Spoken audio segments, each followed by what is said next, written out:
Thank you, Dan. And I am very much honored to be invited to give this address. I know from what Lena has been telling me that William Lim's life has been completely consumed by this Singapore dreaming over the past 2 years. And I have said to him on a number of occasions, I'm not sure how I can contribute to your dreaming. And I'll explain to you why. Up until 30 years ago, I probably never gave Singapore a thought. I certainly didn't give Australia a thought. And it wasn't until, by force of circumstance, that I moved to Australia that I started to find myself on a kind of trade route, going from Melbourne to Singapore to London once or twice a year. And very early on in that, at the beginning of the foundation of AA Asia, I met William and many of his colleagues. And thus began a fascination and an embroilment, if you like, with Singapore. It is still one in which I hesitate to ever have a dream about Singapore, but there are things that I thought that I could talk about. At an early stage, William said, well, would you like to come to this conference and listen to everything and then sum it up? That would have been a lot easier than actually standing up here in front of you all now and trying to say to you, what might this all be about? And I thought what I could do very quickly is tell you what I bring to this. I mean, this is the sort of conference that I love. There are people from every discipline, or not every discipline, but a wide range of disciplines. The most boring conferences are the ones where everyone comes from the same discipline. And I mean, what I have become in this latter part of my career is somebody who observes very closely and listens very closely to creative people, trying to understand how they manage to push the boundaries of their chosen disciplines. And this past year, I've been producing these 2 books, which come out later this year. And I'm of a generation that still thinks books matter. We're probably the last generation that does, and Dan would agree with that. Anyway, the Poetics of Architecture has 22 chapters in it, and it looks at how architects actually use their poetic sensibilities, which are created by living in particular places, how they use that to create platforms for design. 2 of those chapters are from Singapore. The others are from all over the world.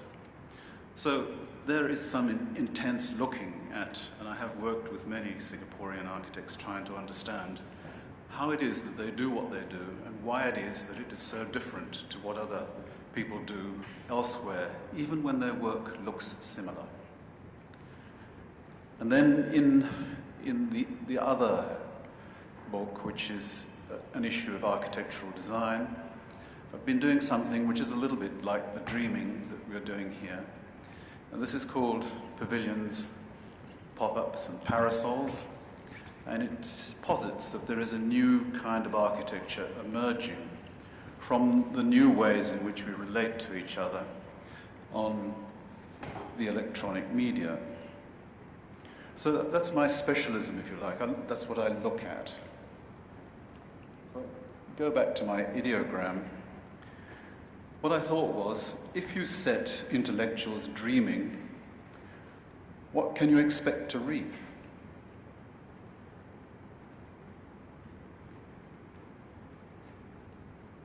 We seem to have, more and more I discover, a genetic predisposition to be people who conserve or people who radically alter. And I hope that there is a genetic predisposition towards listening as well. But I wondered, what might I expect to see over the course of this wonderful conference. And I began to think what I've discovered through my work on creativity is that intellectual change takes place most propitiously when there are three very different positions being argued for. And I thought one of those, which tends to dominate architectural conferences, is a totalizing way of thinking, where you tend to say, I have the answer, I know what the answer is, and if you do what I tell you to do, everything will be all right. As we know through the course of the history of the 20th century, that kind of totalizing thinking causes immense human suffering when politicians are consumed by it. But it doesn't stop architects adopting that position.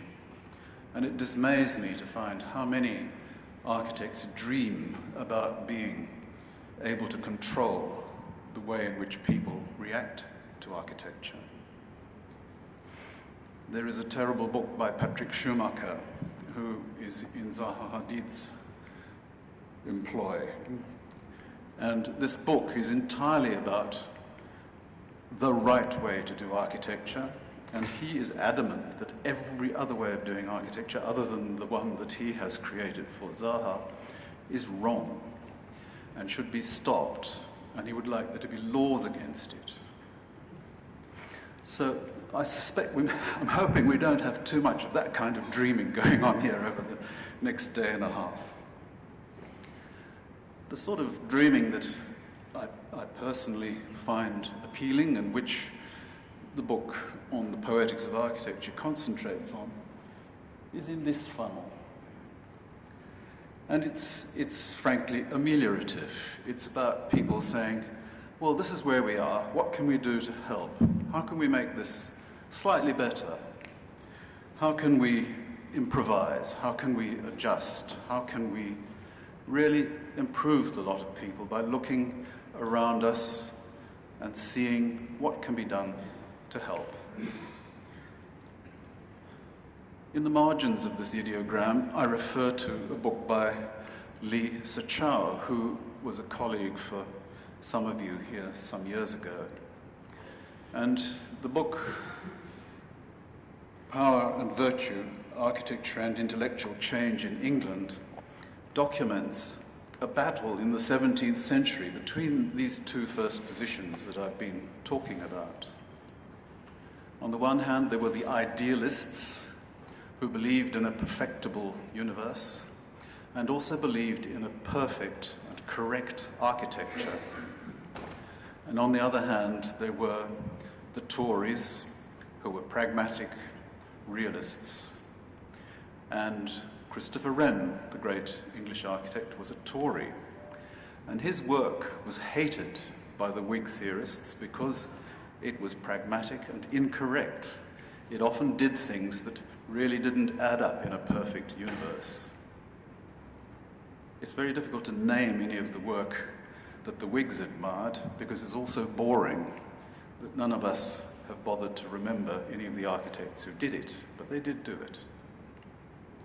So these two poles actually have, of ways of thinking about the world, have a very profound impact on how we actually do things. So it's important for us to take stock and work out where we actually stand. In all of these discussions and observations about our genetic makeup and the increasing evidence there is that we are genetically prone to be conserving or genetically prone to be radicalizing, there is, I think, a fundamental error, and that is to assume that we have to adopt a duality, that it's one or the other.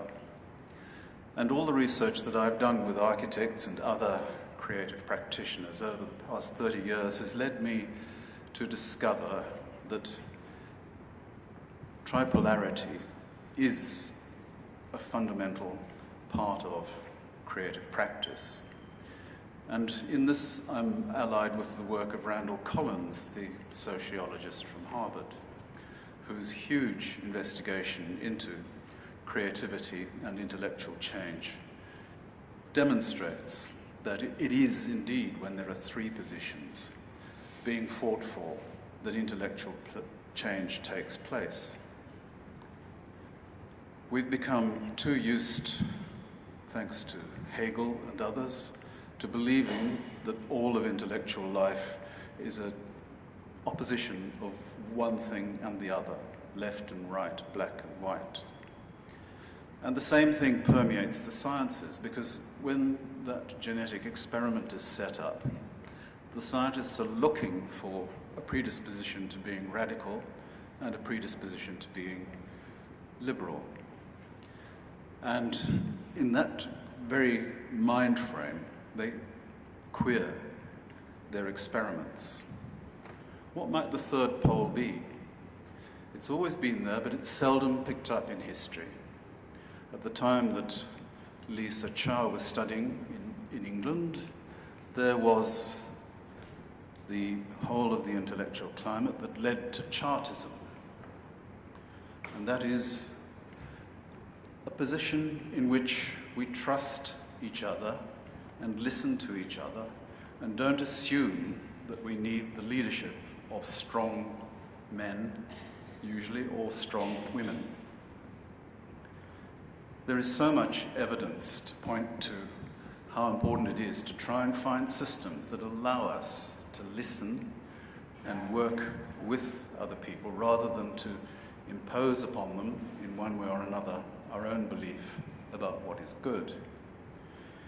Right at the top of that central funnel, I have written Fanisi's Choice.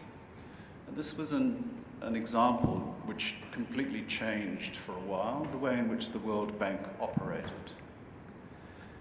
And it was a whole bunch of experts studying in Africa what it was that they should do. And a bunch of economists and a bunch of sociologists and anthropologists all looking at what the situation was and then telling people what to do. And one of them listened to a woman called Fanisi, and she explained why she was making the choices she was making. And when they listened to her, they discovered that what she was doing was far more sensible than anything that any of them had been able to concoct from their point of expert opinion. I think that if you look at the business of trusting individual action, I find it striking, for example, that while battles rage across political landscape about how to deal with climate change, people are quietly going about dealing with it themselves. It won't be long before half of the households in Australia have their own solar power generation. Nothing to do with the government program. And the same things are happening all over the place when people begin to take things into their own hands. So there are these three kinds of dreaming that I'm expecting to encounter over the next couple of days. Some of the deep dreaming, which we may not understand that we're doing, is imbued in us in an almost genetic way. It is interesting that Arnold Toynbee, his ideas about civilization seem to be getting an airing again. And he talks in his books about a deep and ancient history of believing what a city is and what it should be, something that he finds manifest in China. And Lisa Chow again, pity that he can't be here, and his recent book, Understanding the Chinese City, talks about these deeply ingrained beliefs that a city is a place where abundance must be manifest, where prudence must be possible, and where figuration is the way in which things are achieved.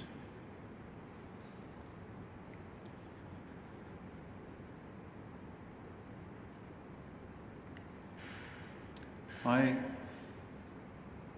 thought through these things. I made this ideogram, and I fell asleep. And I did in fact have a dream, and I was being chased by gangsters. And in fleeing from them, I saw a rather decrepit government building, and the door was open. I rushed in, and down the one side was a long counter with a screen. And as I rushed past it to hide behind the counter, I saw there were piles of files stacked up behind the screen. They were a bit higgledy-piggledy, all about to topple. And as I dived for cover, I noticed that the top file on one of the piles said, "Register of absolutely everything." And I thought, I've got it.